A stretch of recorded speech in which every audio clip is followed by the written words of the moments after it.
Bismillahirrahmanirrahim. Previously, I made a video on important rules of correction of sentences. So, these are important sentences which helps you to gain the proper concept, understanding, and more practice of correction of sentences. So, let's start. I am Muhammad Arslan. You are watching Grammar A to Z. पहला जुमला है bring me any water to drink. अब यहां पर हमारे पास दो चीजें हैं, एनी और सम। सबसे पहले हम इनका यूज देखते हैं। जो एनी है सर, वो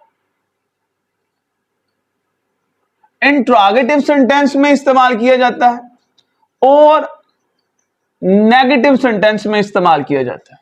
सम जो है सर, पॉजिटिव सेंटेंस में इस्तेमाल किया जाता है। अब एक जुमले को पढ़ने के बाद हमें अंदाजा हो जाता है कि इसकी सेंस क्या है, पॉजिटिव है या नेगेटिव है। तो देखिएगा, bring me any water to drink, मुझे पीने के लिए कुछ पानी दो। तो अब ये पॉजिटिव है, तो यहां पर क्या आ जाएगा, bring me some water, bring me some water, bring me some water to drink. दूसरा जुमला है, I did not give him some money. अब यहां पर जो सेंस है वो क्या है, नेगेटिव है। नेगेटिव है तो इसलिए अब यहां पर सम की जगह पर हम क्या इस्तेमाल कर देंगे, any. I did not give him any money, कि मैंने उसे कोई पैसा ना दिया। आगे वो कहता है he is MA in English.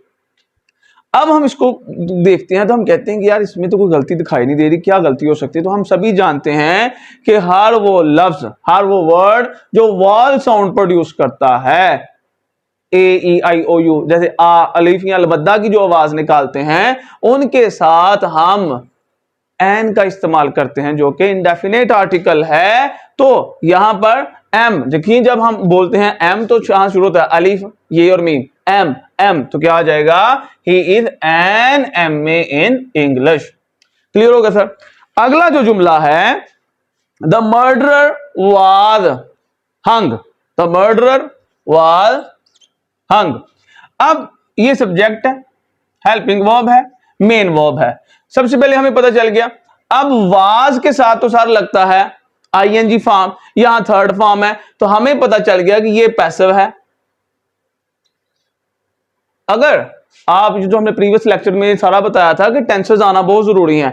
हंग जो है, इससे मुराद होता है लटकाना, किसी चीज का लटकाना। असल में इसकी जो फर्स्ट फॉर्म होती है वो हैंग होती है। इसकी फर्स्ट फॉर्म हैंग है, हैंग हंग हंग, हैंग। और हैंग से मतलब जो पहली फॉर्म है हैंग, इसका मतलब लटकाना भी होता है, और हैंग से मुराद फांसी देना भी होता है। तो यहां पर हो जाएगा the murderer was hanged, the murderer was hanged. ठीक है, मर्डरर को यानी कातिल को फांसी लगा दी गई। अब आप देखेंगे कि हमें पता नहीं है कि फांसी किसने लगाई है।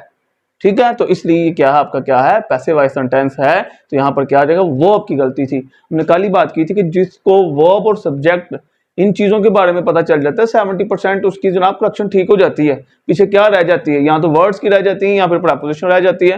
तो कल वाली जो करेक्शन है उसमें either or, neither nor, singular verb, plural verb, countable noun, uncountable noun, सारे कंसेप्ट डिटेल में बयान किए हैं। आप उस वीडियो को लाजमी तौर पर देखिए और ये चीजें आपको हलवा लगेंगी साहब। आप कहेंगे ये क्या, कुछ भी नहीं है। You need not to go there. अब नीड ऐसा लफ्ज है कि इसके साथ हम ये टू प्रपोजिशन का इस्तेमाल नहीं करते। यहां पर टू गो बतौर इन्फिनेटिव इस्तेमाल हो रहा है, और आप सब जानते हैं इन्फिनेटिव क्या होता है। टू प्लस वर्ब की फर्स्ट फॉर्म को इन्फिनेटिव कहते हैं। टू प्लस वर्ब की जो फर्स्ट फॉर्म है सर, उसे हम क्या कहते हैं, इन्फिनेटिव कहते हैं। तो यहां पर सिंपल नीड आ गया तो हमने टू प्रपोजिशन को हटा देना, तो क्या आ जाएगा, you need not to go there, आपको वहां जाने की जरूरत नहीं है। क्लियर होगा सर। इंजॉयड, अब कहते हैं कि जो इंजॉय है ये ऐसा लफ्ज है जो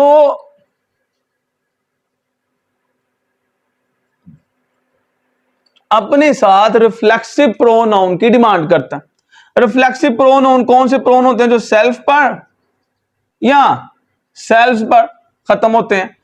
अब रिफ्लेक्सिव प्रोनाउन का यूज आपको पता है क्या है जी, जब आपका सब्जेक्ट और जो आपका ऑब्जेक्ट है ये सेम हो तो हम इस्तेमाल करते हैं रिफ्लेक्सिव प्रोनाउन।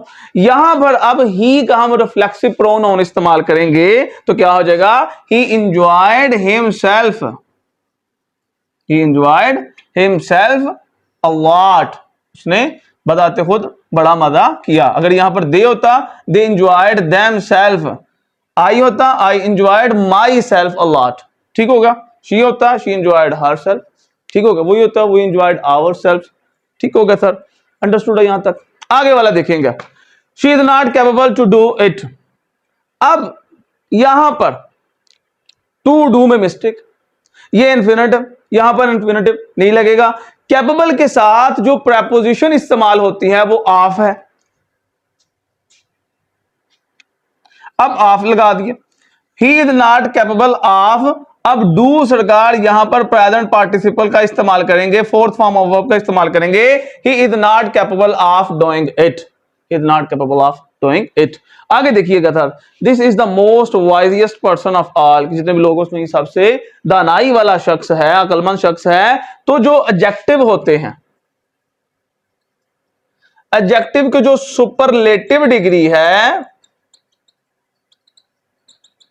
यानी एडजेक्टिव की जो थर्ड डिग्री है, सुपरलेटिव डिग्री है, वो एक ही जुमले में दो बार इस्तेमाल नहीं करनी, दो बार इस्तेमाल नहीं करनी। अब ये मोस्ट भी वही है तो क्या आ जाएगा, this is the wisest person of all, ठीक होगा सर, क्लियर है जी। There is no place in this shop, इस दुकान में कोई जगह नहीं है। तो यहां प्लेस जो लफ्ज है ये गलत है, यहां पर आ जाएगा there is no room, room का मतलब भी जगह होता है। There is no room in this shop, she has visited Lahore yesterday. अगर आप गौर करो तो मैंने कल भी यहां पर अगर आप लेक्चर देखें मैंने बताया था कि भी सेंटेंस खुद हमें हिंट दे रहा होता है, हिंट दे रहा होता है। देखो जब किसी जुमले में यस्टरडे आ जाए, लास्ट आ जाए, लास्ट नाइट हो सकता है, ठीक है, कुछ भी लास्ट आ जाए यस्टरडे, तो ये हमें इंडिकेट करता है कि भाई ये पास्ट इंडेफिनेट है। और आप सभी जानते हैं कि पास्ट इंडेफिनेट में हम सेकंड फॉर्म ऑफ वर्ब का इस्तेमाल करते हैं, ठीक हो गया। अब यहां पर क्या है, हैज और हैव, तो हमें पता है कि हैज जो है ये प्रेजेंट परफेक्ट टेंस का थर्ड हेल्पिंग वर्ब है, हैज और हैव। हैड जो है वो पास्ट परफेक्ट का हेल्पिंग वर्ब है, तो यहां पर सिंपल हम क्या करेंगे, शी विजिटेड लाहौर यस्टरडे, उसने कल लाहौर की सैर की। आगे है जी, ये हमारे भाई ने कहा है तो स्पेशली उनके लिए लिखे हैं, the doctor saw the pulse they are seeing movie. तो पल्स से मुराद होता है नब्ज, डॉक्टर ने नब्ज देखी। अब देखो मेरी नब्ज दिखाई दे रही है नहीं, तो ये एक ऐसी चीज है जिसे हम महसूस करते हैं। तो यहां पर क्या हो जाएगा, द डॉक्टर फील। लेकिन यहां फिर फील लिखेंगे तो गलत हो जाएगा, क्यों भाई, अगर ये सेकंड फॉर्म ऑफ वर्ब है तो फिर हमने क्या इस्तेमाल करना है, जो सही लगानी है फॉर्म वो भी सेकंड ही होनी चाहिए, ये अहम चीज है। बाद हम लिखा था डॉक्टर फील्स द पल्स, नहीं भाई, अब उसने सेकंड फॉर्म है तो फिर feel felt, the doctor felt the pulse. They are seeing movie, movie हो ड्रामा वगैरह हो तो इसके लिए हम इस्तेमाल करते हैं वर्ड वाचिंग का, दे आर वॉचिंग मूवी। एक बार फिर मैं आपसे जनाब गुजारिश करता हूं कि इससे पहला जो लेक्चर है वो डिटेल में जो रूल्स हैं, जो ट्रिक्स हैं उनको बयान किया गया है, तो लाजमी तौर पर उसे भी देखिए। That's all for today, so nice of you.